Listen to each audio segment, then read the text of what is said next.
Hello, this is Scott Winnail with a webcast for tomorrow's world. There's growing unrest in the Middle East, as you've no doubt seen on the news media.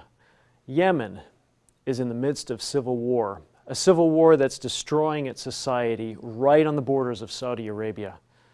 Iran is worried about by the Middle Eastern neighbors because of its growing nuclear capability. And in fact, it's increasingly unpredictable. Middle Eastern countries are worried about this relationship between Iran and the United States, where the United States is trying to broker some kind of a deal. Middle Eastern countries don't trust the United States anymore. They're worried that the United States not only will not be able to keep Iran from developing a bomb, but that the United States will no longer be there as a protector.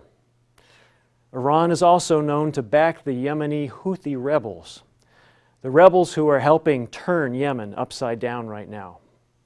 The tide in the Middle East is swaying against Iran, and the tide is supported by Saudi Arabia, Egypt, and many other Middle Eastern nations. Saudi Arabia, as we see in the news media, is starting to take the lead more and more.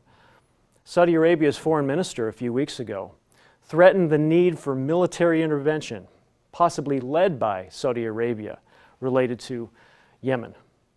Since then, we've seen Saudi Arabia take the lead in military intervention in Yemen, bombing with aerial planes. We've also seen 10 nations become involved, backing Saudi Arabia in their attacks against Yemen. Saudi Arabia has a strong military. Interestingly, Saudi Arabia's military has been built primarily by the United States, by France, by Britain, by Canada, and now we know by Germany selling hundreds of tanks to Saudi Arabia. Saudi Arabia is now the second leading arms importer in the world. What's also interesting is recently the Arab League, led by Saudi Arabia and also Egypt, has called for a joint rapid reaction force in the Middle East, a joint force of Arab nations with up to 40,000 troops strong, including military hardware, able to react wherever they need to across the Middle East to Middle Eastern threats. The Arab League has decided to do this because they can't trust the United States to support them anymore, at least from their perspective. Leading players in the Middle East now are Saudi Arabia and Egypt, two nations that are south of Jerusalem on the map. What's interesting about these developments in the Middle East right now, and Saudi Arabia and Egypt's involvement, is that for thousands of years, the book of Daniel in the Bible has prophesied the development of a military force known as the King of the South. This consortium or confederacy of nations will be brought together under the auspices of, no doubt, defense, very likely defense. And we're seeing events in the Middle East take place right now that may be spurring the development of this King of the South. What's also interesting is that when we look at Psalm 83, verses 4 through 8, we see this Arab confederacy talked about. And in fact, in the psalmist talks about what specific nations will be involved in this Arab confederacy. The psalm also includes Assyria for a time in this confederacy. Now, Assyria, as some of you students of prophecy know, is the modern-day nation of Germany. Why will Germany be involved for a time in this effort of the King of the South? That will remain to be seen, but it will be only for a time.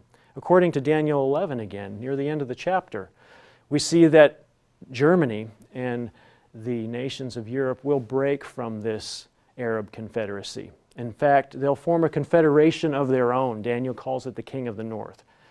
Revelation calls it the Beast. And this King of the North will actually eventually end up fighting against the King of the South. Times are interesting in the Middle East right now. The pot is boiling.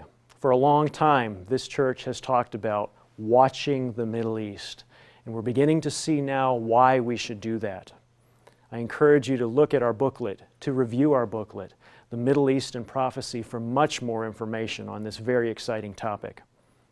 What's interesting is as we watch Bible prophecy, as we look at the events of the world, particularly the Middle East here, As we do that and we read along with the Bible, we realize that these biblical events prophesied thousands of years ago are actually beginning to happen before our very eyes. This is exciting, but this should also be faith-building. The great God of the universe, who created all things, who knows the end from the beginning, prophesied these events, and they are happening.